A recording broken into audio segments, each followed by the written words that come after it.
Te doy la bienvenida a Sin Contornos.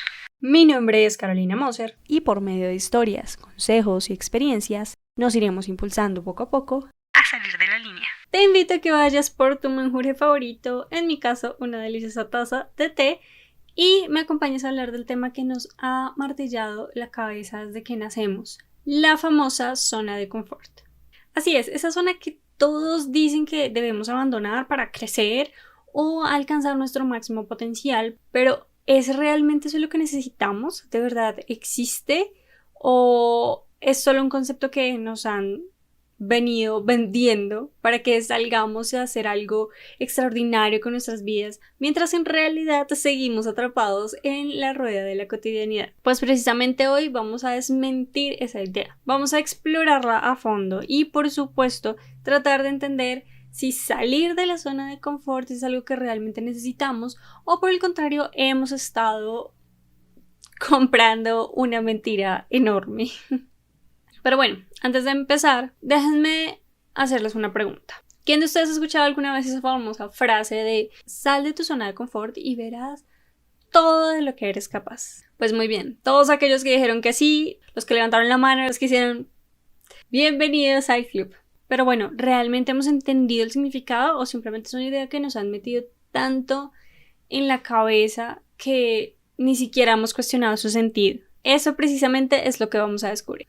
Empecemos con entender que la zona de confort es como ese sofá viejo que tienes en la casa. Sabes que no es el más cómodo del mundo, ni el más estético, ni el más funcional, pero está ahí y lo conoces, te conoce. Es tu zona segura, el lugar donde no tienes que hacer un esfuerzo extra para seguir respirando. En términos psicológicos se define como un espacio mental donde nuestras actividades y comportamientos no nos generan ansiedad ni estrés.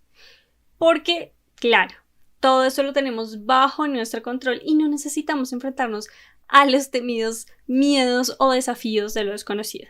¿Y qué nos dice todo el mundo sobre esto? Pues nos dicen que está mal. Que si te quedas ahí, en esa zona de confort, te vas a estancar. Que si no te arriesgas, te vas a quedar atrás. Ya sabes, el que no arriesga un huevo, lo que sigue porque no me lo sé. Ah, y claro, que si no haces un cambio radical, un giro de 180 grados en tu vida o algo así extremo, estarás condenado a la mediocridad. O que peor aún, serás una de esas personas que no vive su vida al máximo. Por más que suene muy dramático, esto nos lo creemos. Y el problema es que este concepto se ha usado tan a menudo que nos hemos acostumbrado a aceptarlo sin cuestionar si realmente existe, empezando por ahí, o si es tan necesario salir de ahí. Y bueno, es fácil ver por qué estamos rodeados de historias de éxito y personas que pasaron de la nada a lo grande o que superaron sus miedos y lograron algo súper increíble. Pero ¿qué pasa cuando esa historia no es nuestra historia? ¿Qué pasa cuando no estamos listos para hacer esos grandes cambios? ¿Acaso estamos atrapados en nuestra zona de confort? O tal vez la zona de confort no es tan mala. Y en las películas se vende muchísimo este concepto de ser el cambio, ¿no? O sea, ser la historia, la excepción a la regla, no sé qué, o sea, pero no todos vamos a hacer la excepción a la regla y no siempre tiene que haber una excepción o no siempre se trata de una regla. Algo que necesitamos entender es que la zona de confort no es intrínsecamente mala. A veces la zona de confort es necesaria porque es el lugar donde vamos a recuperar nuestra energía, donde dejamos de sentir esa presión constante de hacer más y más, y de que si te quedas quieto entonces eres un perdedor, que si descansas entonces vas a tener una vida mediocre y no vas a poder hacer nada de tu vida, y etcétera, etcétera, etcétera. Pensemos en los días en los que simplemente necesitamos descansar del caos del mundo. En los momentos en los que solamente queremos estar con nosotros mismos sin la ansiedad de tener que ser algo más de lo que ya somos. Es como cuando un artista decide tomar un receso en su taller. Puede ser que esté reflexionando, observando, esperando un momento adecuado para dar el siguiente paso. Aquí no estamos hablando de quedarnos inmóviles o de verdad quedarnos como sin hacer nada, sino de equilibrar la actividad con la reflexión. De hecho, hay quienes en su zona de confort es cuando logran lo más grande, cuando se les ocurre la idea, cuando están descansando, porque precisamente saben cuándo parar. Entonces, ¿es posible que la zona de confort nos limite? Sí, nos limita, como cualquier cosa en exceso puede volverse una trampa, pero no es el concepto en sí lo que nos limita, sino el miedo a lo desconocido o a lo incierto. Y este miedo sí es el que nos paraliza, no la zona de confort. Y aquí voy con otro mito y es la idea de que tienes que dar un giro de 180 grados para desafiarte a ti mismo. ¿Quién dijo que para crecer tienes que mudarte a otro país o empezar un negocio, lanzarte al vacío de una forma drástica? No sé.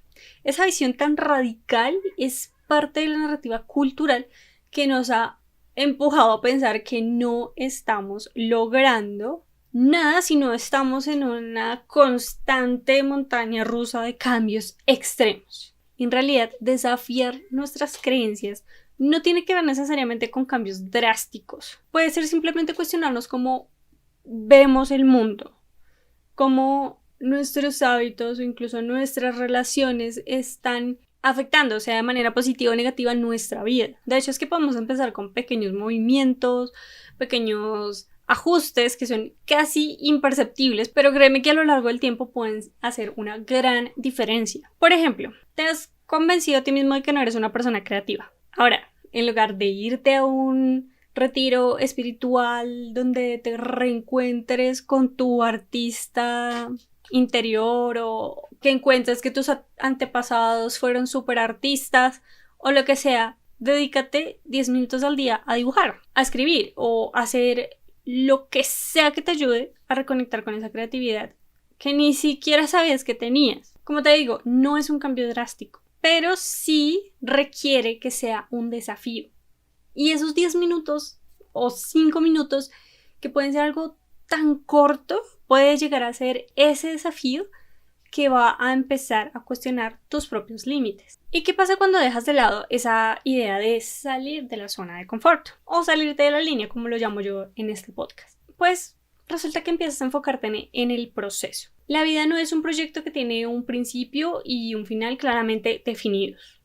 La vida es un constante flujo de momentos, de decisiones, de pequeñas elecciones que tienes que hacer todos los días. Es como un rompecabezas donde tienes que ir acomodando las piezas para que encaje. Y esas decisiones a menudo no requieren salir de esa zona de confort, sino simplemente estar más consciente de lo que estás haciendo.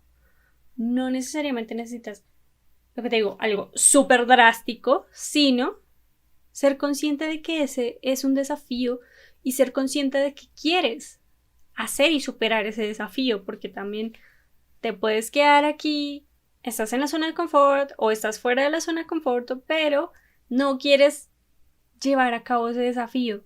Eso sí es lo que te va a estancar, estés o no estés en la zona de confort. Muchos artistas, por ejemplo, viven en constante creación, pero esa creación no siempre es una explosión de ideas revolucionarias. A veces se trata solo de dar un paso más, de modificar un trazo, de experimentar con otro color, de probar algo nuevo sin la presión de que el resultado sea perfecto. De hecho, muchas veces el proceso creativo es más valioso que el producto final. Y eso, amigos y amigas, es lo que podemos aplicar a nuestras propias vidas. No sé si han escuchado, y creo que no es el único caso, pero Van Gogh tiene muy pocas obras que son realmente reconocidas, pero él tenía miles y miles y miles de obras que hizo a lo largo de su vida y que de hecho a lo largo de su vida no fue reconocido por ninguna, y creo que solamente vendió una o dos obras en su vida de todas las que tenía. Es precisamente a esto a lo que me refiero. La vida no está en las decisiones drásticas, sino en cómo elegimos vivir lo cotidiano, el día a día. Y entonces, volvemos a la pregunta, ¿es necesario salir de la zona de confort? La respuesta es sí, pero no como nos lo han vendido. No tenemos que hacer una película de acción para demostrar que estamos desafiando algo. Salir de la zona de confort no significa necesariamente saltar al abismo, sino más bien ser honestos con nosotros mismos, lo cual créeme que va a ser más difícil que lanzarte a un abismo, y realmente preguntarte y responderte sinceramente, ¿verdad? Con toda la sinceridad del mundo, acerca de qué es lo que te está impidiendo avanzar. Salir de la zona de confort es reconocer que a veces el verdadero desafío es vivir de forma auténtica. La vida está hecha de decisiones cotidianas, de pequeñas rupturas con lo que está establecido. Tal vez hoy sea el día en el que decidas hacer algo diferente porque has decidido que simplemente es lo que te va a hacer sentir vivo. Porque, para concluir un poco, la zona de confort no es nuestra enemiga como nos la han pintado siempre, pero tampoco debe ser nuestra amiga y una cárcel. La verdadera pregunta es, ¿cómo estás viviendo? ¿Estás simplemente pasando por la vida o realmente estás eligiendo algo que te llena? Algo que te hace crecer, aunque sean pequeños pasos. Porque bueno, la vida no está fuera de la zona de confort y tampoco está adentro. La vida está en el proceso mismo de vivir, de cuestionar, de cambiar. Todo lo que necesitamos cambiar. Y a veces lo único que necesitas es dejar de temerle a lo desconocido, a la incertidumbre y más bien empezar a abrazar con estos miedos tu propia forma de autenticidad. Así que tú que me estás escuchando, no te dejes engañar por la idea de que salir de la zona de confort es el único camino hacia el crecimiento. Crecer es aprender a vivir de nuestras dudas, con nuestras inseguridades y con los pequeños cambios que podemos hacer todos los días para ser nosotros mismos. Y eso, créeme que puede ser mucho más radical que cualquier cambio drástico que te hayas prometido en tus propósitos de fin de año. Y eso es todo por ahora. Espero que este formato te guste un poco más. Y bueno, hoy estamos subiendo este episodio un jueves. Si me siguen, saben que los miércoles son los días de podcast. Pero es que hoy es 23 de enero y estoy cumpliendo 2 años con este podcast. Así que sí, debía subir el episodio hoy. Nuevamente, mil gracias por el apoyo. Mil gracias por llegar hasta el final del episodio. Ya saben que si les gusta lo pueden compartir, le pueden dar like, pueden comentar. Me encanta cuando me hacen comentarios, me encanta cuando me escriben sobre las cosas que digo en el podcast. Así que síganlo haciendo, sigámonos viendo y nada, ya, me callo. No olviden seguirme en mis redes sociales. Nos vemos en el siguiente episodio. Les mando un abrazo enorme. Chao.